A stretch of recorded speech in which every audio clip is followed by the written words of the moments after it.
Índice Global de Impunidad México, que patrocina la Universidad de las Américas Puebla. Su rector, Luis Ernesto Derbez, nos acompaña en el estudio de Primera Noticias. Gracias por venir. Al contrario, y también Carlos. está con nosotros Andrea Ambrogi, quien es presidente del Consejo Ciudadano de Seguridad y Justicia de Puebla. Muchas gracias por estar aquí. Muchas gracias a ti, Carlos. Interesante porque hace unos meses vino el propio doctor Derbez a presentarnos el Índice Global de Impunidad, que analizaba unas 60 naciones, en donde México quedaba en el penúltimo lugar, o sea, el penúltimo país más impune, entre los que sí tienen datos, es decir, entre la buena categoría, pues somos el casi peor, ¿no? Pero a partir de ese momento empezamos a conversar sobre qué importante sería retratar los distintos Méxicos que hay dentro de nuestro país, porque pues ahora sí que no hay identidad y no es lo mismo lo que se vive en unos estados que en otros. Y es que así se crea el Índice Global de Impunidad México. Muchísimas gracias por estar aquí, a los dos. No, al contrario, Carlos. Primero que nada, ¿cómo lo formaron? ¿Cómo lo hicieron? ¿Cómo pusieron a los estados en ese orden? Bueno, aquí lo que pasa es que, como quedamos la vez pasada, y ahora sí que quedamos, hicimos un índice para México, buscamos tres cosas que eran importantes. La primera era la estructura del sistema de seguridad. La segunda, la estructura del sistema de justicia. Y por último, algo que se conoce en México como la cifra negra. Es todo aquello que no está declarado cuando ocurre un delito. Lo reporta el INEGI y fuimos por datos duros. ¿Qué cantidad de policías existen de investigación por 100,000 habitantes en cada estado? ¿Qué cantidad de ministerios públicos existen por 100,000 habitantes?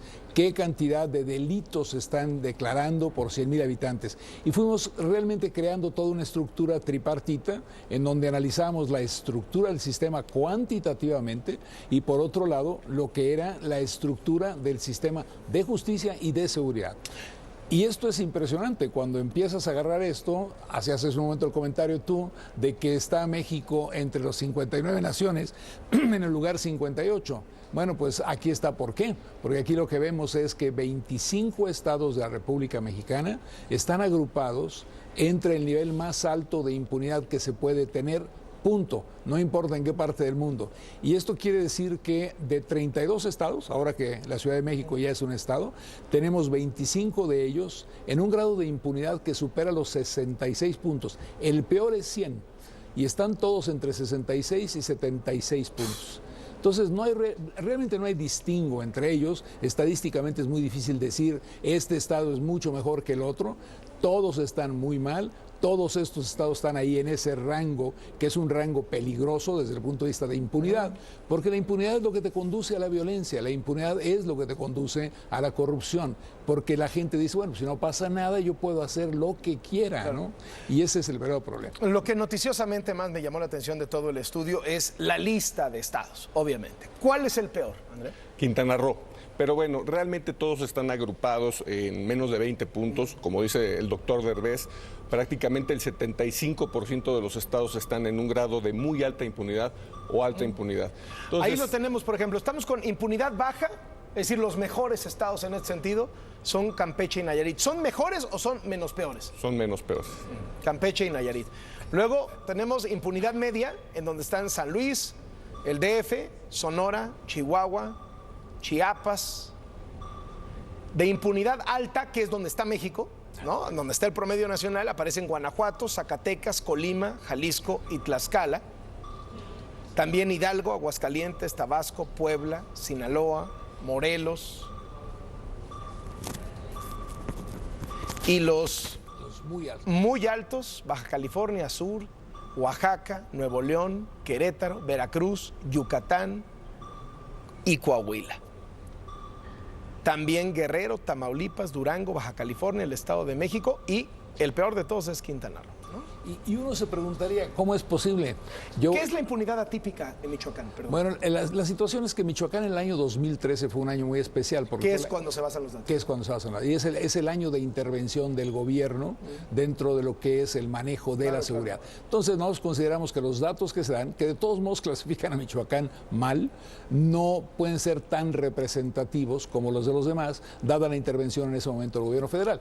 En el 2014, con los datos que vendrán ahora, seguramente ya tendremos la capacidad de ponerlo en su lugar correspondiente. Hoy Michoacán aparece entre los de alta impunidad, pero no entre los peores, y uno tendría un poco la sensación de que lo que ocurrió es que en el 2013 la intervención del gobierno federal cambia un poco los resultados en ese estado. Por eso lo pusimos atípico, lo dejamos un poco de lado, diciendo, bueno, hay muchas cosas en Michoacán, pero no tenemos la evidencia, los números podrían ser engañosos. Analizan dos grandes estructuras, la estructura de seguridad y la estructura de justicia. Es decir, un poco las procuradurías, las policías y por otro lado los jueces, los magistrados. ¿Qué está peor? Pues mira, realmente depende del estado. Aquí lo importante del estudio es que con las 18 variables que se estudiaron, cada estado tiene un diagnóstico. Cada estado va a tener claro cuáles son las áreas de oportunidad que tiene y en dónde debe de intervenir inmediatamente.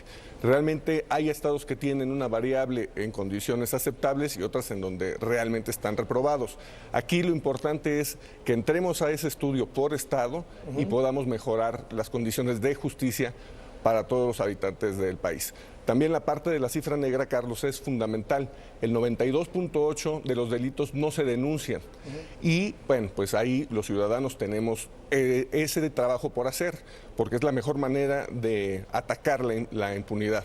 Por supuesto que nos tienen que dar las condiciones las autoridades, ¿no? Y ahí es en donde también tenemos un par de recomendaciones para que esto se dé, para que las condiciones que la autoridad establezca estén dadas. Antes de ir a las recomendaciones, otra más del diagnóstico me pareció interesante.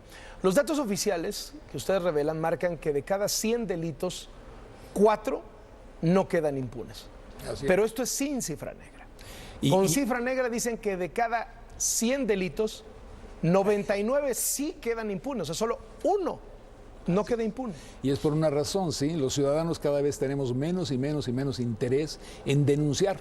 Entonces, 95 de cada 100 delitos que se cometen en México no son denunciados.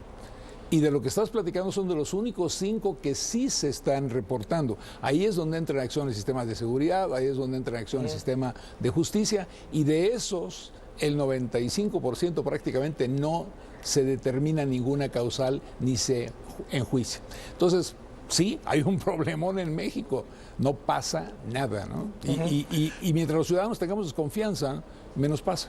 ¿Cuáles son las recomendaciones? ¿Qué pueden hacer los estados a partir de verse en la lista negra? Bueno, la recomendación general primordial es determinar el número óptimo de agencias del Ministerio Público para dar una atención adecuada a la ciudadanía, eficaz, transparente, porque la ciudadanía, nosotros lo que le mencionamos en el ENVIPE, en la encuesta del INEGI, las razones por las que no denunciamos, en un 63% es atribuible a la autoridad, porque no confiamos en ella, porque consideramos que es tardado el trámite y porque no pasa nada con nuestra denuncia. En más del 49% de los casos nos tardamos más de 3 horas en denunciar. Esto no puede ser, Carlos. ¿Qué tenemos que hacer? Que se establezca a nivel nacional cuántas agencias del Ministerio Público, con qué personal deben de actuar, y una situación que también debemos propiciar, que se videograve la actuación de los ministerios públicos. Ya todos tenemos una cámara. Sí, y bueno, que ya sea parte de las instalaciones y que esa relación que se tiene, ese contacto que se tiene entre autoridad y ciudadanía quede documentado a través de la videograbación para que podamos tener un servicio de calidad. Si me permites, por ejemplo, la insuficiencia en agencias del Ministerio Público, que es lo que dificulta la denuncia, porque no hay suficientes. El promedio, y la investigación también, ¿no? Bueno, por supuesto, pero si no tienes dónde ir a declarar, pues entonces no declaras. Claro. Y lo que tenemos es el promedio de México en las entidades federativas, 3.2 agencias por 100,000 habitantes. Pero los estados con el peor desempeño, Estado de México, 1.1, el Estado de Tlaxcala, 1.2, el Estado de Hidalgo, 1.2, Baja California, 1.6, Yucatán, 1.6. Lo primero que le puedes decir a las autoridades de esos 5 estados es, ¿en verdad quieren empezar a resolver el problema de la impunidad? Pongan más agencias del Ministerio Público, pónganlas. ¿Y cuál es el promedio recomendado? México está en 3.2, pero ¿cuál es el promedio recomendado? Pues el promedio recomendado podría estar alrededor de 10 por 100,000 habitantes, ¿no? Estamos como país muy lejos. Pero si te agarras a un estado como el Estado de México, desafortunadamente 1.1, olvídate de todos los demás problemas. Si no encuentras una agencia para ir... Estas pelas, ¿no? Muchísimas gracias por venir a los dos. Este es el Índice Global de Impunidad México 2016 de la Universidad de las Américas Puebla y el Consejo Ciudadano de Seguridad y Justicia. Gracias de verdad por venir a presentarlo. Muy buenos días. Gracias. Muy buenos días. Hasta luego, volvemos.